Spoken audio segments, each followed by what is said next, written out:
டெல்லி மூத்த செய்தியாளர் கணபதி நம்மோடு இணைந்திருக்கிறார். கணபதி, கிறிஸ்ஜோடங்கர் என்னென்ன விஷயங்களை முன்னிலைப்படுத்தி பேசியிருக்கிறார்?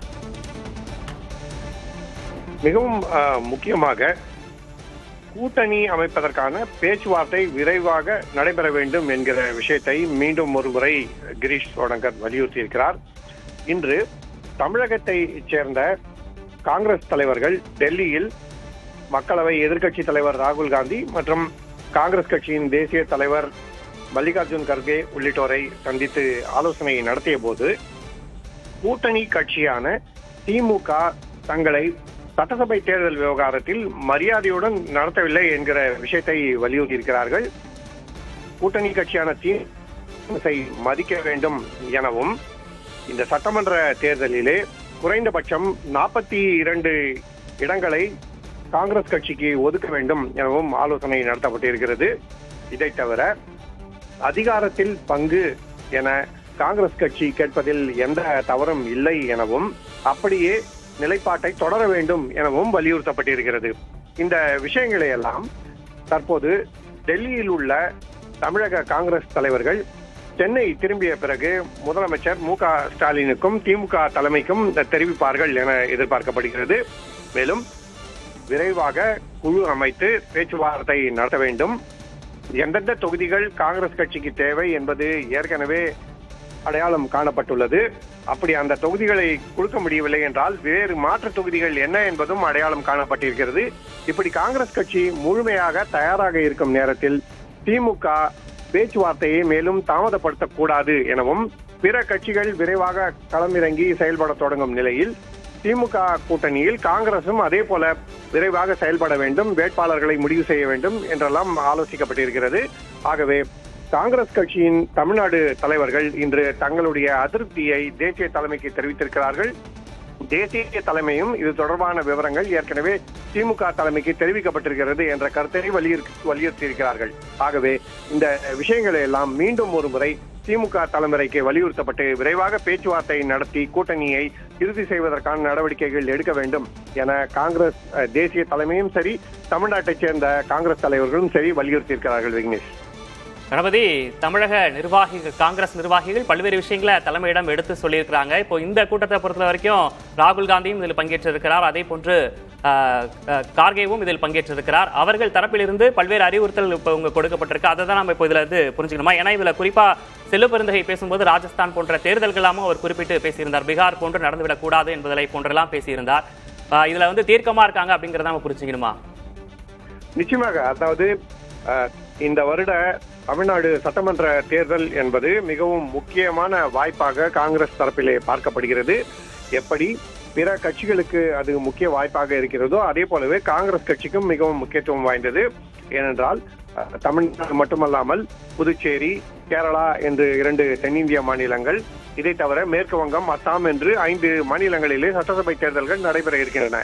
இந்த சட்டசபை தேர்தல்களிலே காங்கிரஸ் தனது முத்திரையை பதிக்க வேண்டும். குறிப்பாக தென்னிந்திய மாநிலங்களிலே, அதுவும் தமிழ்நாட்டிலே தனது முத்திரையை பதிக்க வேண்டும் என விரும்புகிறது. 42 தொகுதிகள் கேட்பதற்கு இன்னொரு முக்கிய காரணமும் இருக்கிறது.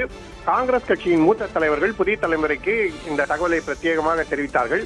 ஏனென்றால் 42 தொகுதிகளிலே போட்டியிட்டு அதிகபட்ச தொகுதிகளிலே வெற்றி பெற்று காங்கிரஸ் கட்சி தமிழ்நாட்டிலிருந்து தானாகவே ஒரு மாநிலங்களவை உறுப்பினரை பிற கட்சிகளின் ஆதரவு இன்றியே தேர்ந்தெடுக்கக்கூடிய சூழல் வர வேண்டும் என காங்கிரஸ் கட்சியின் தமிழ்நாடு தலைவர்கள் விரும்புகிறார்கள். காங்கிரஸ் கட்சியின் தேசிய தலைமையும் விரும்புகிறது. இப்போது இருக்கிற சூழ்நிலைப்படி காங்கிரஸ் கட்சி தமிழ்நாட்டிலிருந்து ஒரு மாநிலங்களவை உறுப்பினரை தானாகவே தேர்ந்தெடுக்கக்கூடிய சூழலில் இல்லை. அதற்கு தேவையான சட்டமன்ற உறுப்பினர்கள் எண்ணிக்கை காங்கிரஸ் வசம் இல்லை. அந்த எண்ணிக்கையை குறைந்தபட்ச குறிக்கோளாக நியமித்து அந்த குறிக்கோளை அடைய வேண்டும் என தமிழ்நாடு காங்கிரஸ் கட்சியை சேர்ந்தவர்கள் விரும்புகிறார்கள்.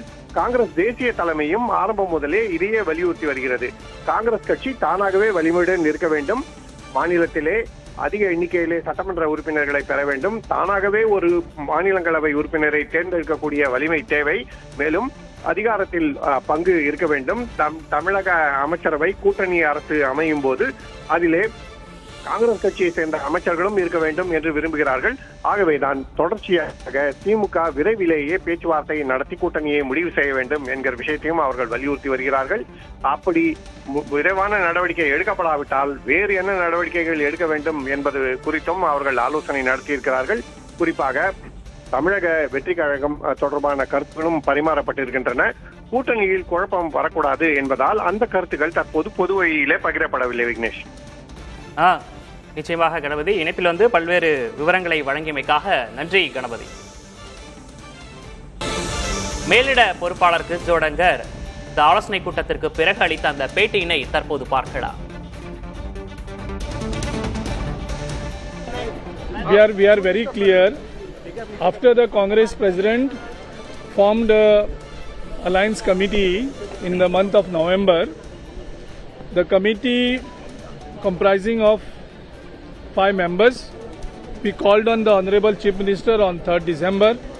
Now today it is almost 70 days. We are completing more than 2 months.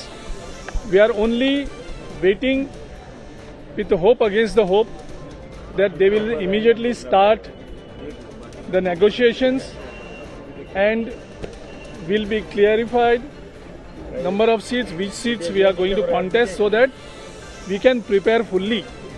But unfortunately, it is very saddening that still the committee, they have not constituted a committee. There is no coordination. The alliance talks have not started. Our cadre is very much in pain.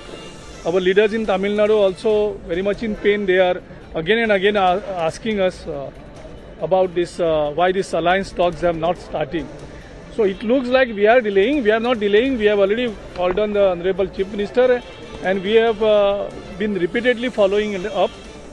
But nothing is coming forward. As PC President has rightly said, that it's a very sad part that elections are approaching very fast. We need sufficient time, and I don't know what is the reason why this negotiation talks are not starting.